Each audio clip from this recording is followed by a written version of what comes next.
Hey guys, Argent here, with a character profile of Joffrey Baratheon as requested.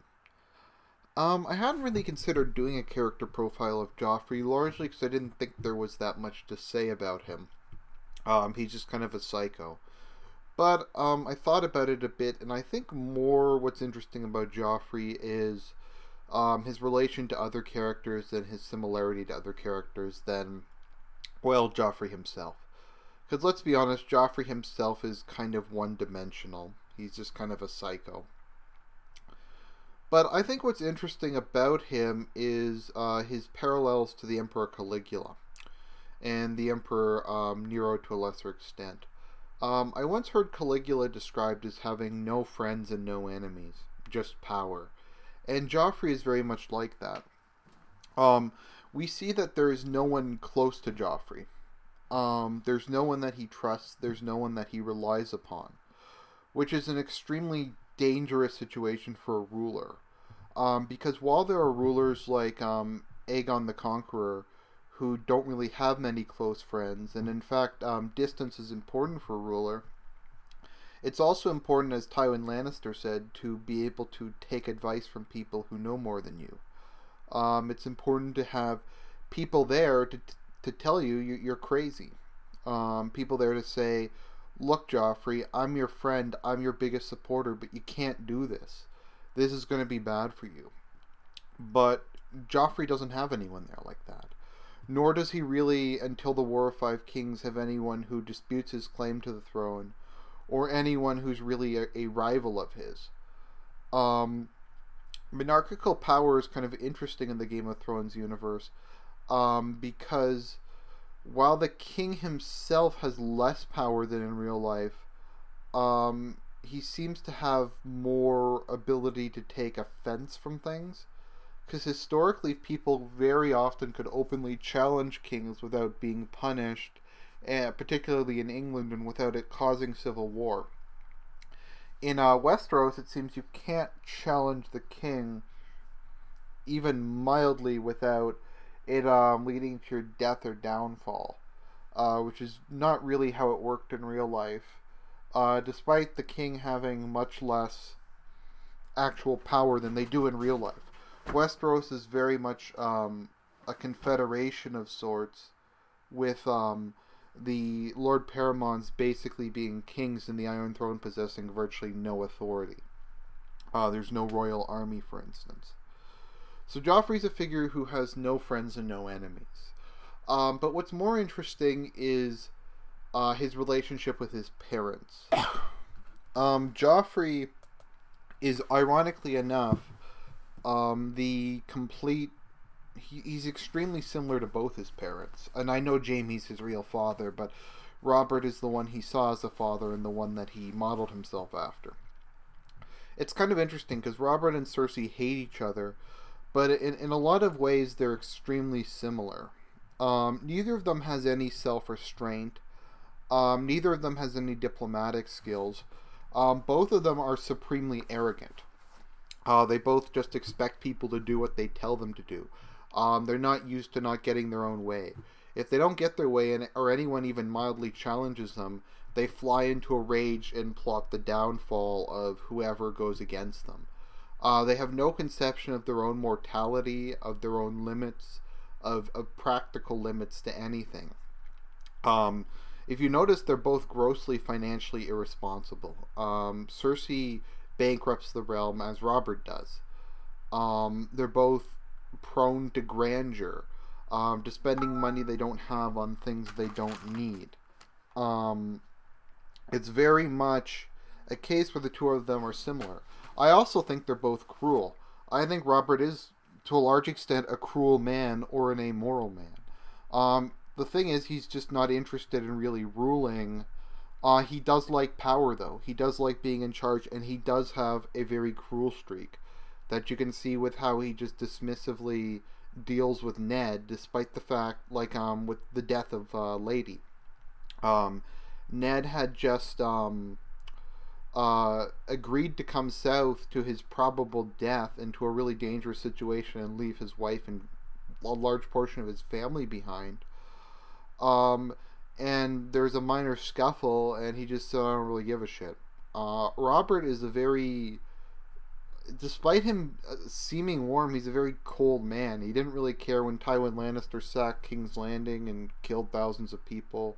He didn't care when the Targaryen kids were killed. He wanted to assassinate Daenerys, despite her basically being a child.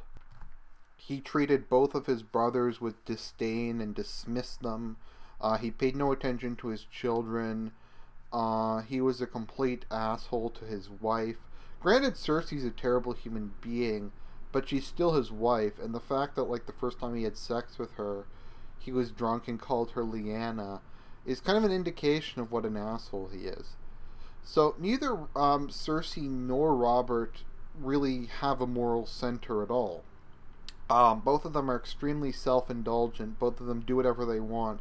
Both of them are immensely prideful and severely punish anyone who gets in the way of what they want. And Joffrey's exactly like this. He has no conception of money, no conception of his own political situation. He just believes that because he's king, if he orders something to happen, it will happen. Almost like magic. Robert very much had this attitude, and Cersei very much has it too, which is why both of their reigns were such unmitigated disasters. Robert briefly showed a bit of political acumen in the TV show, but in the books he really shows no political acumen. He kind of became king because he was in the right place at the right time, and not because he had any particular skill or ability to rule the realm. I often forget that he's the oldest of the three Baratheon brothers, because Stannis acts more like the older brother. Robert just acts like a child, as does Cersei. And as I said, Joffrey is kind of the perfect blending of them together. He gets Robert's arrogance, Robert's love of excess, Cersei's cruelty, Cersei's pettiness, but ultimately he's a pretty perfect blending of his two parents. With none of their short limitations. Robert was limited from being a complete tyrant because he was incompetent, obsessed with pleasure, and didn't really take the time to really wreck the kingdom actively. Cersei was limited in what she could do because she didn't really have formal power. But Joffrey's kind of both. He doesn't have the kind of really laid back, I just want to drink and sleep with whores thing that his father had. And he has real power, unlike Cersei. So he is the worst aspect of both of them. I think they refer to him as being Robert's child. I forget who says that. And he does seem to idolize his father. You could see this in a number of cases. He sends the Catspaw to kill Bran because he thinks it's the kind of thing his father would want him to do. He always idolized his father, despite his father taking absolutely no interest in his life and not caring about the succession at all. He grew up kind of weak and cowardly, and his father didn't really seem to give a shit. It's kind of interesting. I think Joffrey's sexuality would be something interesting to look at, because to some extent, it's he seems to be a sadist, but he doesn't really seem to be interested in women beyond that. I guess that's kind of an aspect of being a psychopath, is that you don't really have real emotions or real feelings like a normal being. So when he looks at Sansa and he says she's pretty, he's just saying that because other people say that. He doesn't really feel any emotional connectedness to anyone. And it would be interesting if he was just kind of asexual in a sense, but just sadistic. Like, he just likes to see people suffer, but he's not particularly interested in sex. Which is partially why he's such a unrestrained psycho, because his father was just obsessed with doing shit all the time and having fun. Joffrey really doesn't seem to have that, at least not very much for a boy his age. He just seems completely disinterested in it. All he really seems to be interested in is causing pain, which is much kind of like his mother. His mother is a very uh, dark person. So I'm really focusing more on other people because Joffrey really, despite being such a person of central importance to the series, being the king, he's pretty much constantly under the watch of other people who exercise power on his behalf.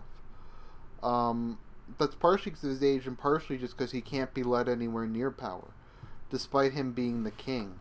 So we almost have like this kind of Japanese situation where the emperor is cloistered and he's kept away from any kind of real authority and real influence over the realm. How would Joffrey have turned out? It's an interesting question. I think probably what would have happened is someone would have killed him, had the Tyrells not. Someone would have overthrown him. There would have been a civil war. There might have even been a Targaryen restoration. Tywin might have even killed him, seeing his legacy being threatened and falling apart before his eyes. Joffrey was simply too dangerous to be left alive, but unlike someone like Maegor the Cruel or some of the previous kings who were more tyrannical, he lacks any of the political skill, strength, or other acumen with which to rule. Um, so I think really what Joffrey shows is the shortcomings of both his parents, their failures as human beings, their failures as parents, and particularly in Robert's case, the darkness that lurks within his soul. Because while people like King Bob and they think he's a good guy who just likes to party, there is real blackness there. There is a profoundly dangerous man lurking just below the surface that we never really got to see in Game of Thrones, but we got a little view of whenever we saw whenever he was interacting with Ned. So I don't know. It's not my best character profile. There's a lot to work with surrounding Joffrey, but as for Joffrey himself, he just kind of seems like a one-dimensional monster, who's just solely a product of those around him. We never really got to see him grow up and kind of grow into his own person, but maybe that's kind of the point, that he wasn't his own person. He was just kind of a receptacle for the opinions and feelings of those around him, and their hopes, fears, and dreams. And that's really all he is. This is Argent Templar signing out.